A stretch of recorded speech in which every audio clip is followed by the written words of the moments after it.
শুরু করছি মায়া গল্পের ১৩তম পর্ব। কবিরাজের কথা শুনে আমরা বেশ চিন্তায় পড়ে গেলাম। এত শক্তিশালী জিন দ্বারা কালো জাদু করা হয়েছে, এখন সেই কালো জাদু কাটানো মুশকিল। কবিরাজ আরো বলল, আমি যদি এটা নিয়ে বেশি বাড়াবাড়ি করতে যাই তাহলে এর প্রভাব আমার ছেলে মেয়ের উপরে পড়বে, মানে সেই জিনটা আমার ছেলে মেয়েকে মেরে ফেলবে। তাই আমি এত রিস্ক নিতে পারবো না, বরঞ্চ আমি আপনাকে যে ঠিকানাটা দিচ্ছি আপনারা সেখানে গিয়ে যোগাযোগ করুন, সে এই কাজটা করতে পারবে আমি আশা করছি। এরপর তিনি কাগজে একটা ঠিকানা লিখে দিলেন। পরদিন সকালবেলায় আমরা রওনা দিয়ে দিলাম সেই কবিরাজের বাড়ি, যার ঠিকানা উনি লিখে দিয়েছিল। তার বাড়িটা ছিল মূলত গ্রাম সাইডে আর অনেক দূরে, আমাদের বাড়ি থেকে ৮-৯ ঘন্টার জার্নি। তাই আমরা ভোর সকালবেলায় রওনা দিয়ে দিলাম। আমার খালা, আমি আর আমার মা, আমরা ৩ জন যাচ্ছি। বাবাকে এসব বিষয় কিছুই বলা হয়নি, কেননা বাবা এসব কথা কিছুই বিশ্বাস করবে না, উল্টো আমাদেরকে বাধা দিবে না যাওয়ার জন্য। আমরা প্রথমে একটি বাসে উঠলাম। মূলত আমি বাসে করে যাতায়াত করতে পারি না,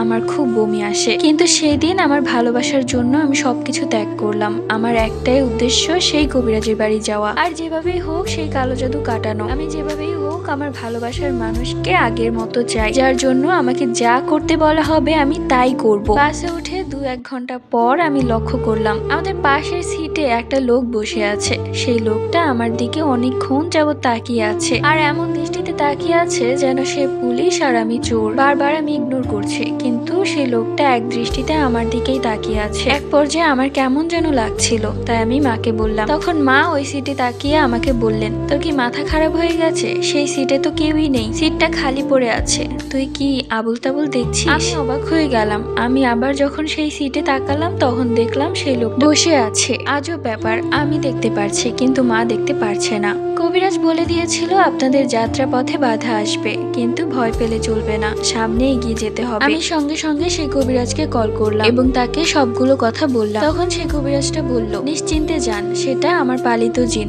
আমি পাঠিয়েছি যাতে সাবধানে আপনারা সেই কবিরাজের বাড়ি পৌঁছাতে পারেন। সেই জিনটা আপনাদেরকে রক্ষা করবে খারাপ জিন থেকে। এরপর আমি কিছুটা শান্তি পেলাম। যেতে যেতে হয়ে গেল সন্ধ্যা। এরপর আমাদের কিছুটা পথ হেঁটে আবার নৌকায় উঠে নদী পার করতে হবে, আর নদীর ওপারে রয়েছে সেই কবিরাজের বাড়ি। তো আমরা কিছু দূর হাঁটছিলাম, তখন বেশ রাতের মতোই হয়ে গিয়েছিল। আশেপাশে তেমন একটা মানুষজন নেই আর লাইটও নেই, মানে পুরোপুরি একটা নির্জন গ্রাম। আমি আমার মায়ের হাত শক্ত করে ধরে রেখেছি, আমার মা আমার খালার হাত শক্ত করে ধরে রেখেছে। এভাবেই আমরা হেঁটে যাচ্ছি। কিছু দূর যেতে একটা শেওড়া গাছের নিচে সাদা ধবধবে কিছু একটা দেখতে পেলাম। সামনে যেতেই দেখতে পেলাম সাদা কাফনে মোড়ানো একটা লাশ পড়ে আছে। এটা দেখে আমি এক চিৎকার দিলাম, সাথে সাথে মাও। আমাদের চিৎকার শুনে খালামণি বলল, কি রে, কি হয়েছে, চিৎকার করছিস কেন? মা আমার হাত শক্ত করে ধরে দোয়া পড়তে